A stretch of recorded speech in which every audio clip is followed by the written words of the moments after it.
আরো খারাপ হবে, আরো বলৎকার হবে, আরো মিথ্যা হবে, আরো ধর্ম ব্যবসা হবে। কিছু করার নাই, কারণ ওনারা মাদ্রাসা থেকে পাশ করে এসে কি করে খাবেন? বিজ্ঞান প্রযুক্তি ভোকেশনাল শিক্ষা দেওয়া হয়নি। জীবন চালাবেন কি করে? জীবন ধারণের শিক্ষা দিতে হবে তো নাকি? তো কাজেই এগুলি যতই হবে ততই অন্যায় অবিচার বাড়তে থাকবে। আর আপনারা ফেসবুকে ওই ধরা খাইছে অমুক ইমাম, ধরা খাইছে অমুক মাদ্রাসার মুহতামিম, এগুলা নিয়ে নাস্তিকরা, ইসলাম বিরোধীরা এবার ট্রল করবে, এবার কোরআনকে গালি দিবে, মোহাম্মদ সাল্লাল্লাহু আলাইহি ওয়াসাল্লাম রাসূলকে গালি দিবে, আল্লাহকে গালি দিবে, এই তো ইসলামী খারাপ, এগুলি বলবে। মাদ্রাসাগুলা নিবন্ধিত হলেই একেবারে বলাৎকার কমে যাবে, নারী নির্যাতন কমে যাবে, এটা ভুল। গত সরকারগুলি এই মাদ্রাসাগুলির যারা মানে শিক্ষক বা বিভিন্ন সমিতি, ওরা দল খুলেছেন ধর্মপ্রাণ মানুষের ভোটকে বাক্সে নেওয়ার জন্য।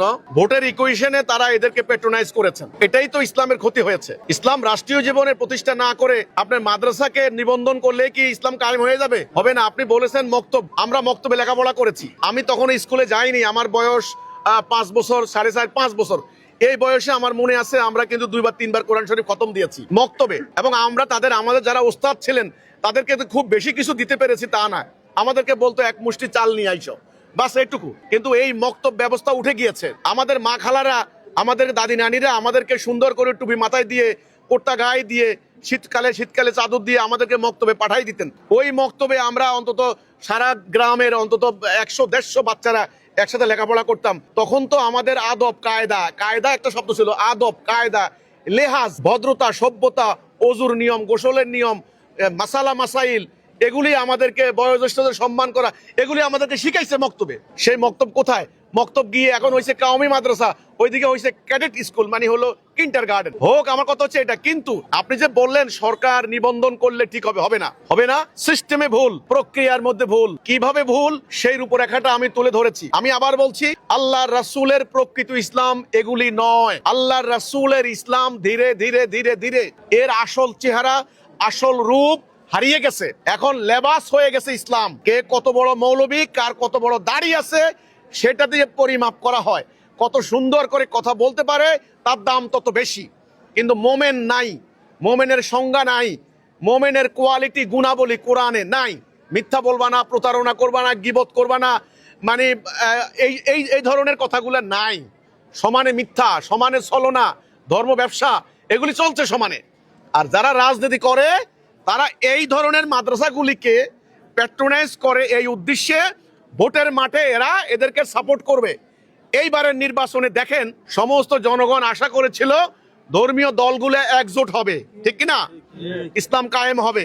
নির্বাচনে ঠিক কয়েকদিন আগে কওমি মাদ্রাসার আলেমরা আলাদা হয়ে কি বললেন? জামাত ইসলামী কাফের, জামাত ইসলামীকে ভোট দিলে ইমাম থাকবে না, এই কথা বলে আলাদা হয়ে গেল। ফলাফল কি হলো আপনারা জানেন। এরা আবার কি করলো? হিজবুত তৌহিদ কাফের, এই কওমিরা হিজবুত তৌহিদ কাফের, হিজবুত তৌহিদের কথা শুনলে তোমাদের ইমান চলে যাবে, এরা ভণ্ড। এই যে ব্যাপারগুলি হচ্ছে, এগুলি যারা রাজনীতি করে তারা সাপোর্ট করে। কেন করে? ভোটের বাক্স ভরানোর জন্য। ইসলামের কিছু হবে না। তো কাজে আপনি বললেন যে মাদ্রাসার নৈতিকতার ব্যাপারে প্রশ্ন এসেছে, আরো খারাপ হবে, আরো বলৎকার হবে, আরো মিথ্যা হবে, আরো ধর্ম ব্যবসা হবে। কিছু করার নাই, কারণ ওনারা মাদ্রাসা থেকে পাশ করে এসে কি করে খাবেন? বিজ্ঞান প্রযুক্তি ভোকেশনাল শিক্ষা দেওয়া হয়নি। জীবন চালাবেন কি করে? জীবন ধারণের শিক্ষা দিতে হবে তো নাকি? তো কাজেই এগুলি যতই হবে ততই অন্যায় অবিচার বাড়তে থাকবে। আর আপনারা ফেসবুকে ওই ধরা খাইছে অমুক ইমাম, ধরা খাইছে অমুক মাদ্রাসার মুহতামিম, এগুলা নিয়ে নাস্তিকরা, ইসলাম বিরোধীরা এবার ট্রল করবে, এবার কোরআনকে গালি দিবে, মোহাম্মদ সাল্লাল্লাহু আলাইহি ওয়াসাল্লাম রাসূলকে গালি দিবে, আল্লাহকে গালি দিবে, এই তো ইসলামী খারাপ, এগুলি বলবে।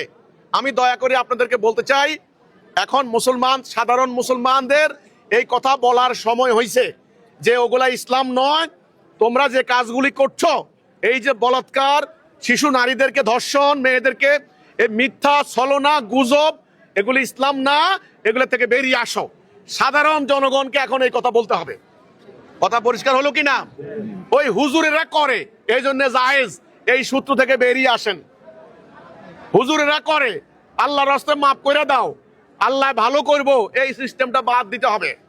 বাদ দিয়ে ইসলামের মর্যাদা রক্ষার জন্য, কোরআনের ইজ্জত রক্ষার জন্য, মুহাম্মদ রাসূলুল্লাহ সাল্লাল্লাহু আলাইহি সাল্লামের ইজ্জত রক্ষার জন্য সাধারণ ধর্মপ্রাণ মুসলমানদেরকে এই অনাচারের বিরুদ্ধে এখন ইমানি দাবি নিয়ে ঐক্যবদ্ধ হইতে হবে।